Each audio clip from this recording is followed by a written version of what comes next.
Good evening, students. Let's start today's session now. Today I'm going to explain about writing task 1 for IELTS.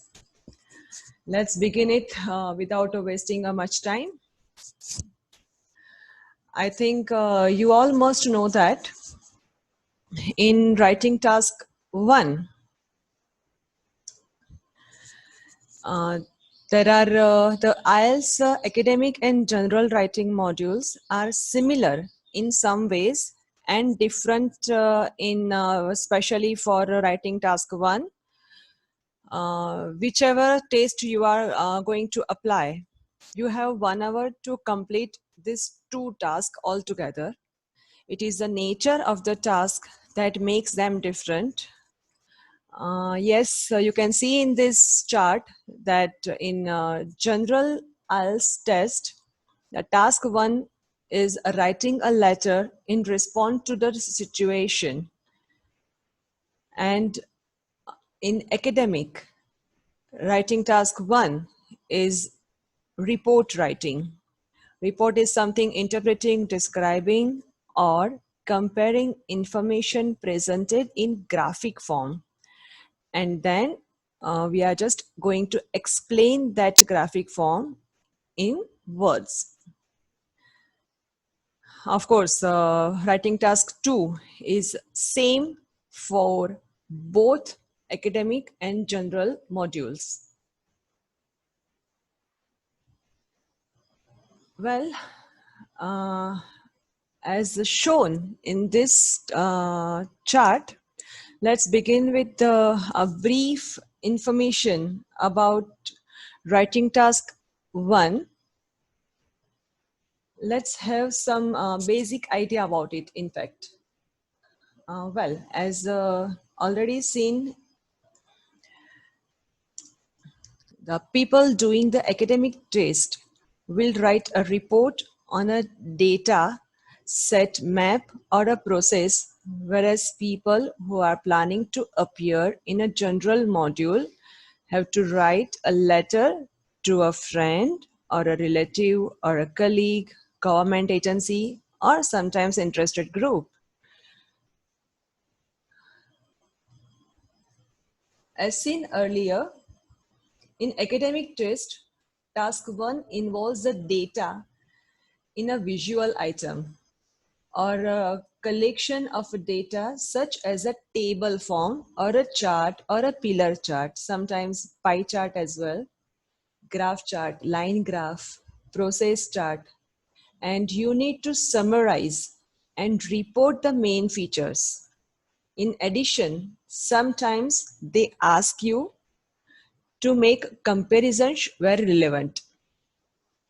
Whereas in general training, you are given a brief description of a problem or a situation, followed by 3 bulleted instructions.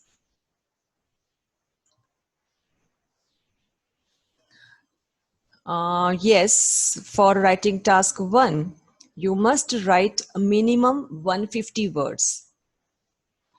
As you all know, that in essay, minimum word count is 250. So over here, the average should be roughly 170 words to complete this task, where we made average 280 words in word count in essay writing. That's what we have taken last time. Well, the most important thing is you should spend around 20 minutes on this part of the test to save other 40 minutes for essay. What does that mean? In this writing task, they will give you both writing task all together, and the total time duration for writing task will be 60 minutes. So apart from that, we are splitting it in 2 tasks, that task 1 and task 2. For essay writing, we need to spend 40 minutes just because the weightage for this essay is 2/3, whereas weightage for letter or a report writing is 1/3. So of course, we need to spend much more time in writing task 2 rather than task 1. Of course, it is advisable to attend task 2 first and then task 1, as weightage of task 2 is 6 bands and weightage of task 1 is 3 bands. So students, make sure that we should not have a shortage of time in completing our essay writing.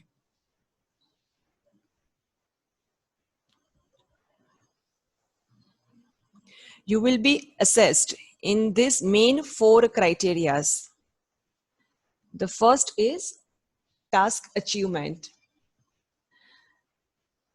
Second is coherence and cohesion. We have taken this a bit in last session. Then lexical resource and grammatical range and accuracy. So basically your bands are decided on these marking criterias. Let's have a look of this marking criteria in a bit detail. Weightage for each criteria is 25%. So you should not avoid to have focus on any of on this criterias. We need to work on all these 4 parts. Well, task achievement is something like have you addressed the questions, that have you answered all the questions which are asked, or have you cleared your idea, understand or not?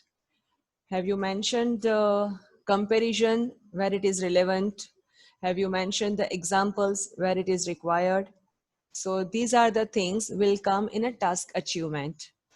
What is coherence and cohesion?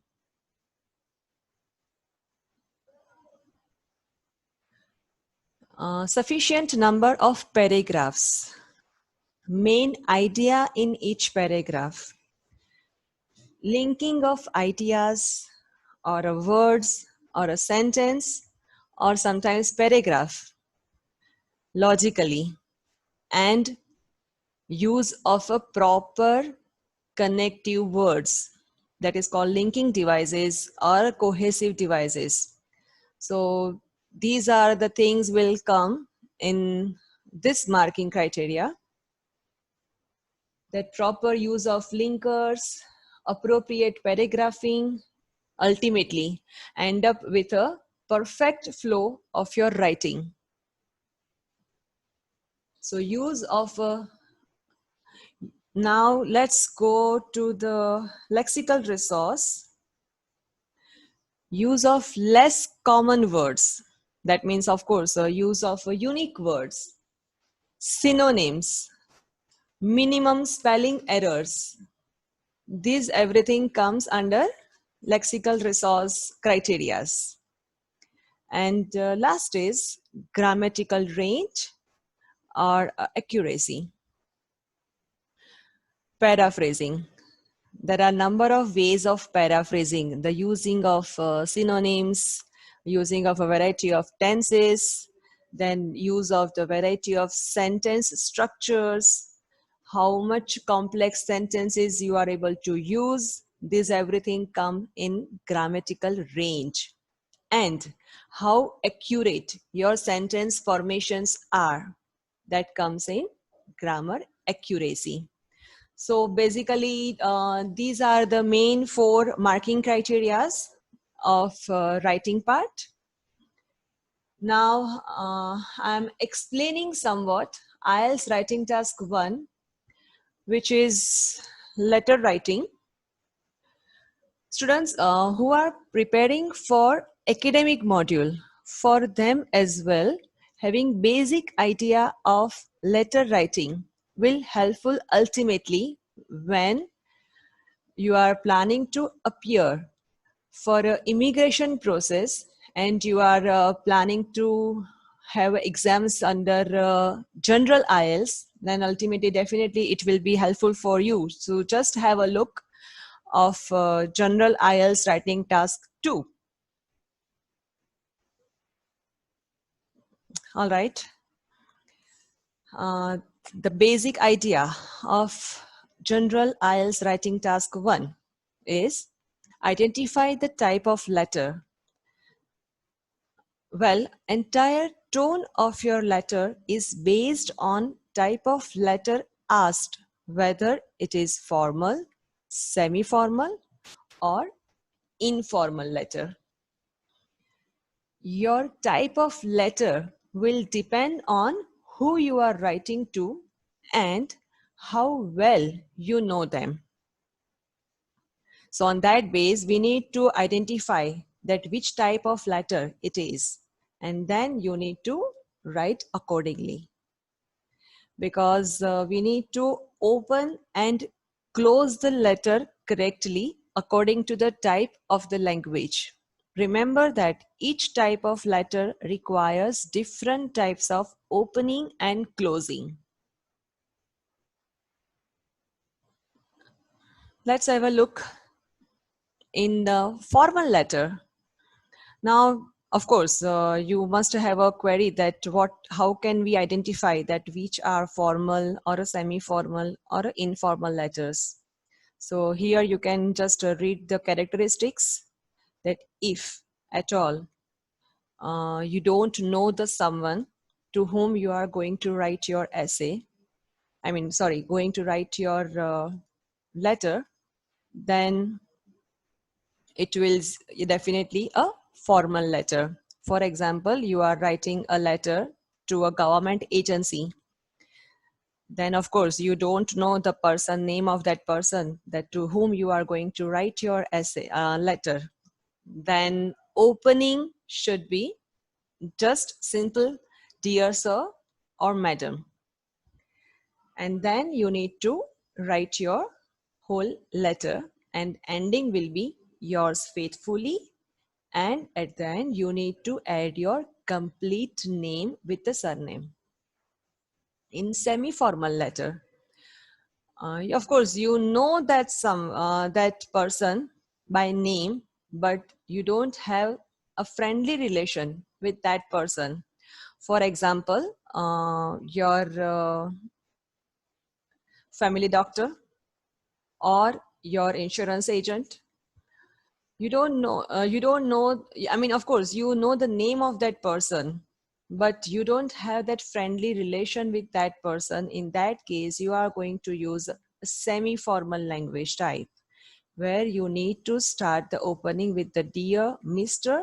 and the surname of that person, and ending will be yours sincerely and your complete name.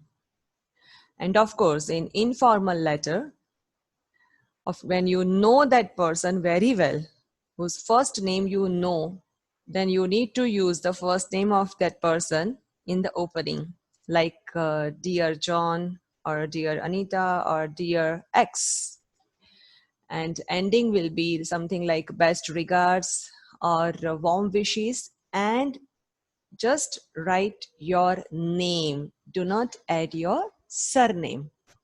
This is basically rough idea about opening and the ending, from which you can make out that which kind of language you are going to use, and the examiner also can identify that what type of letter you are going to write.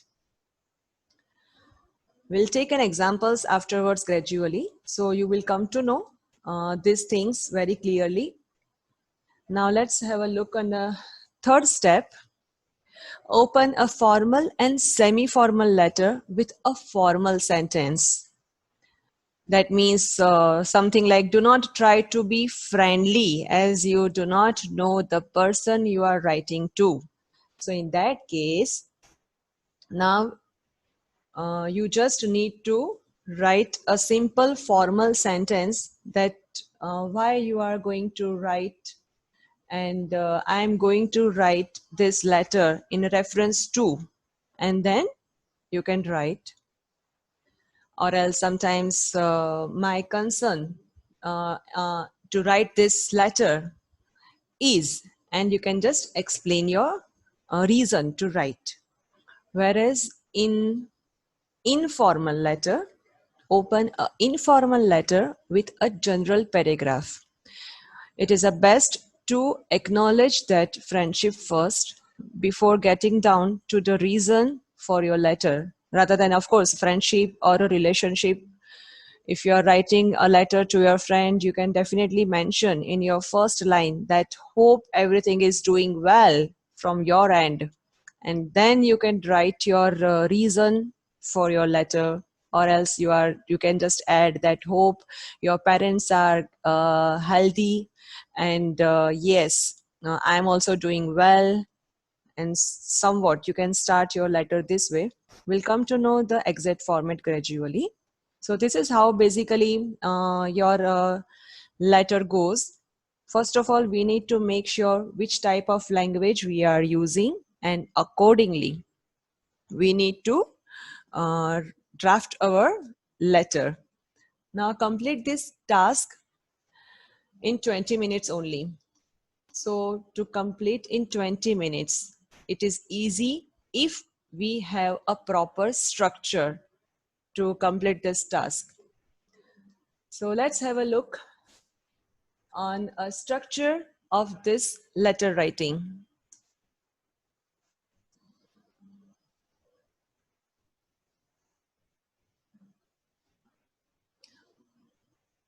Always start your letter with proper addressing, like opening, depending upon your language. If as I said in an earlier screen, that according to the language, that if there is a formal language, then respected dear sir or madam. If it is informal, then you just need to write dear and just a name of that person. So this will be the opening of your letter. Then of course we need to add paragraph 1. It is hardly one or two sentences, no more than that, where you need to explain why you are writing the letter. Like, I am writing this letter to inform you that, and you can just explain the reason. Or sometimes you can just write, I am writing with regards to, depending upon the language of the letter. You need to write, you need to identify that which sentence you are going to write. Then paragraph 2 will be bullet point 1. Students basically in letter, they will give you the situation, and they will give you 3 bulleted points in your question only, that what you need to add in your letter. For example, it is asked something that you want a job extension, and you need to write a letter to your boss. That is the situation, and then they will ask you in a bulleted points, that for example bulleted point 1, that write the reason that why you need a job extension. Then that's what you need to explain in this separate paragraph. Then of course bulleted point 2, that's what you need to explain in separate paragraph, and bulleted point 3 you are going to add in a separate fourth paragraph. So there will be 3 bulleted point in your letter writing. That's what they will ask in your question, and that's what you need to add and reply to that bulleted points in each separate paragraphs. And after that, there will be a closing remark, like, I look forward to hearing from you, or else that waiting for your response as earliest. So something like that, you need to close your essay. Close your letter, and it will be the ending like, yours sincerely, if it is formal language, and kind regards, best wishes, and your name if there is a informal language. Students, remember that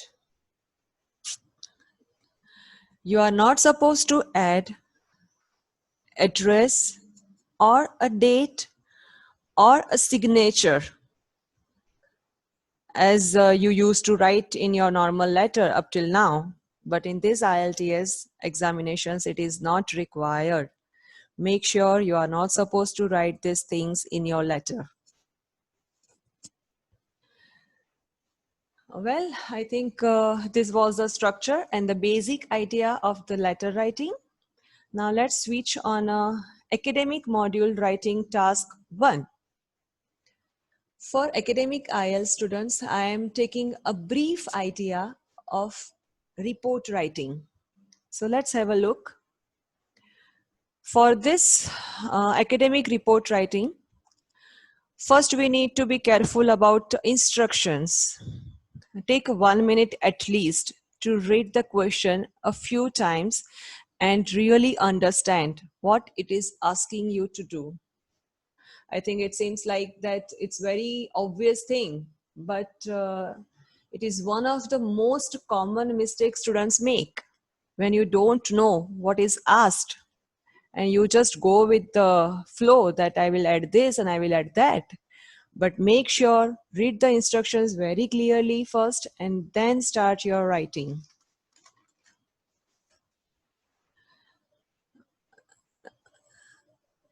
Second is paraphrase the question. Remember that each type of letter requires different type of, I'm so sorry. The paraphrase of the question in this case, by mistake, I just added the sentence of letter writing. But of course, in academic, the point is same, but explanation is by mistake, it's wrong. Basically, where here you need to add the proper perfect paraphrasing of the given statement. You will lose the mark if you copy the words or sentences as it is. So paraphrasing is very important in academic writing. Then step 3 is know how to describe the change. You will normally have to describe change in your task 1, and this more advanced word will help you gain some valuable marks as a lexical resource. I mean to say that minimum, slight, gradual, moderate, extreme. So these are the words that we need to learn to describe the changes that happen in the graph. So that's how ultimately you are adding your lexical resource, so which is very much required. That's what you need to add in your graph. Next step is consider which tense you are going to use. Well, according to me, this is the most important step that you need to be careful about. Most of the students are having biggest trouble in writing a correct tense. If any of the data is about the past or the future, then remember to change tenses accordingly. Many candidates lose marks very easily by only writing in present tense. So make sure that if we are having a situation of comparison of past and present, or sometimes a present and the future changes, then of course we need to use the tenses accordingly. And next step is spend time organizing and planning your answer. Familiarize yourself with the different question types and then learn the structure. Basically, there are chart lessons like a pie chart, a graph chart, or a pillar chart, bar chart, line chart are considered as a chart lessons. Then second type is map lessons, where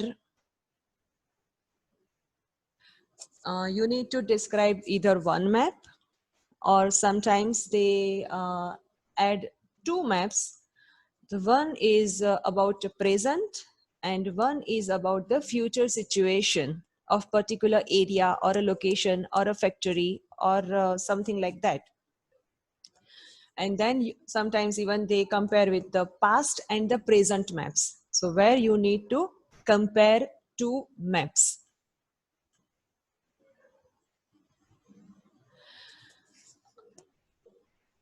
And third type is multiple charts and graphs. So here there will be two charts. Basically in first type, there will be only one chart, rather than in third one, there will be combination of two charts from the first type. And the fourth type is process questions. In process, there are two type of processes. One is natural, like a life cycle of a butterfly, or a water cycle or a food cycle. And another is man-made processes, like cement mixture processes or a bricks making processes.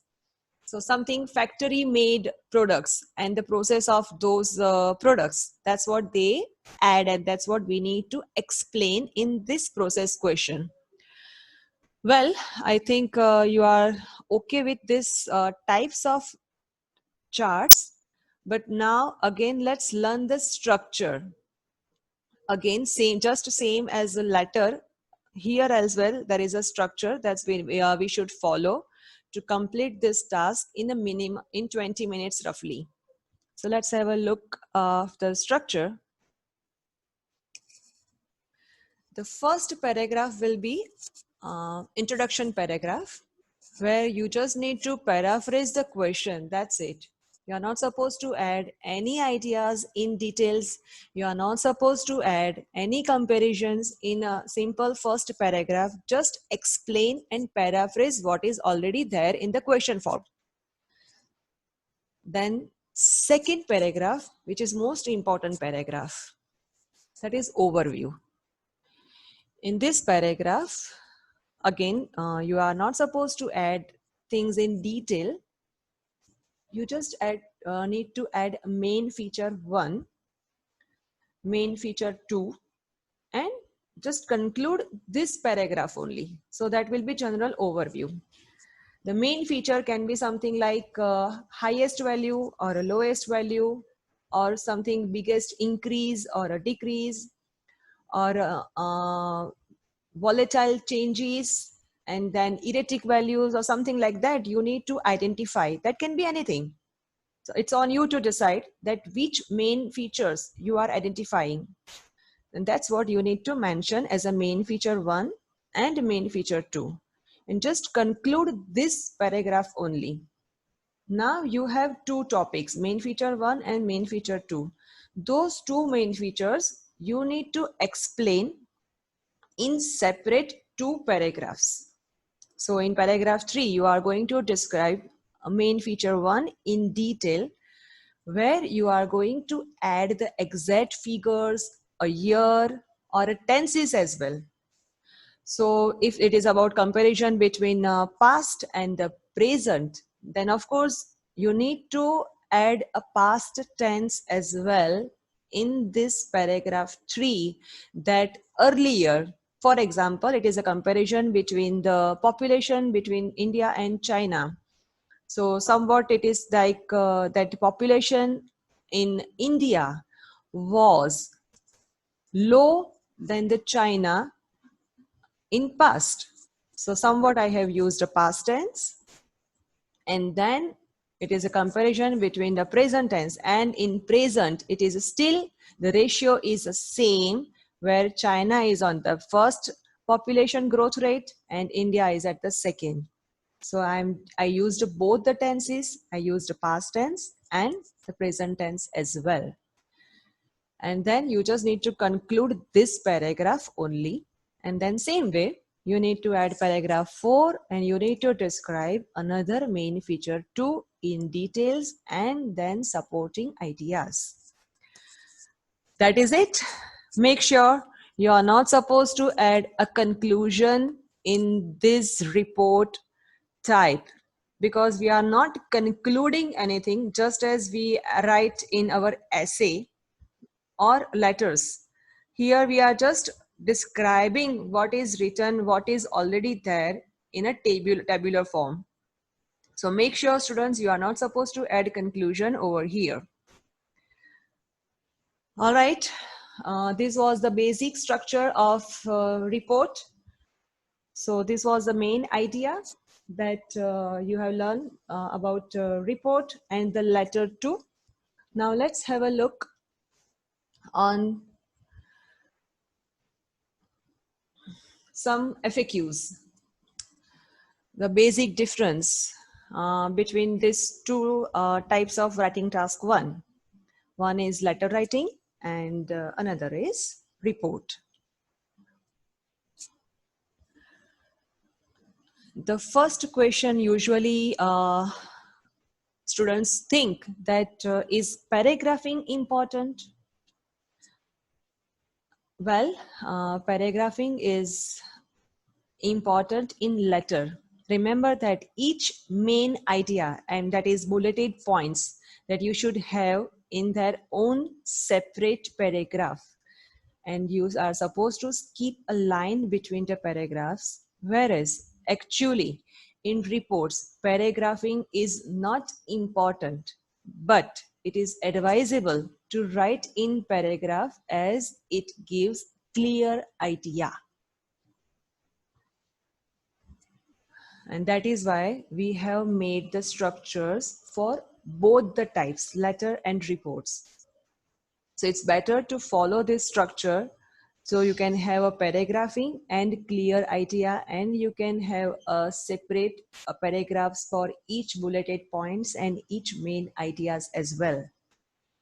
Well, general second is how many main ideas should I include? So of course, in letter, as I told you that you have 3 bulleted points, then of course you need to add those 3 bulleted points only in this letter writing. Whereas in report, usually 2, but still you can add more if at all you have found out. So it is absolutely okay if you add main features yes, in paragraph there will be, the paragraphing will be same. For example, in third paragraph, you are going to explain main feature 1. Then along with that main feature 1, you can add somewhat next main feature as well if you have found out. And then in next paragraph, again, you are explaining 2 more main features. So it is okay if you add such kind of main features, more than 2. Third common question is, can I use words and phrases from the question? Well, it is not advisable at all. So you should avoid this. Instead, we should use synonyms, unique words, and paraphrasing to vary our language. And it applies to report as well. Next question is, what if I write in less than 150 words? Well, basically this is about underwritten writing task 1, but it applies to underwritten and overwritten letter and report both. So underwritten or overwritten letter will lead to low band scores. So make sure our average should be 160 to 170 words around. And it applies to report as well. That underwritten or overwritten report will lead to low band scores. Yes, this is most important thing that students usually avoid. That can I use contracted words? Contracted words are something like can't, don't, didn't. So major students have a mistake in using contracted words. In letter, when you are writing informal language, an informal letter, then yes, you are not supposed to use contracted words like, sorry, I mean informal letter, you should, yeah, write contracted words, because informal language is something friendly language, that what we communicate in a normal manner with our friends and relatives. So in this formal letter, informal letter, in fact, we should use contracted words. But in formal or semi-formal letter, definitely we are not supposed to add contracted words, because contracted words are considered as an informal language. So make sure of these things. And for a report, you are not supposed to use contracted words at all. Well, this is all about FAQs. That's what I have just found out through the students. If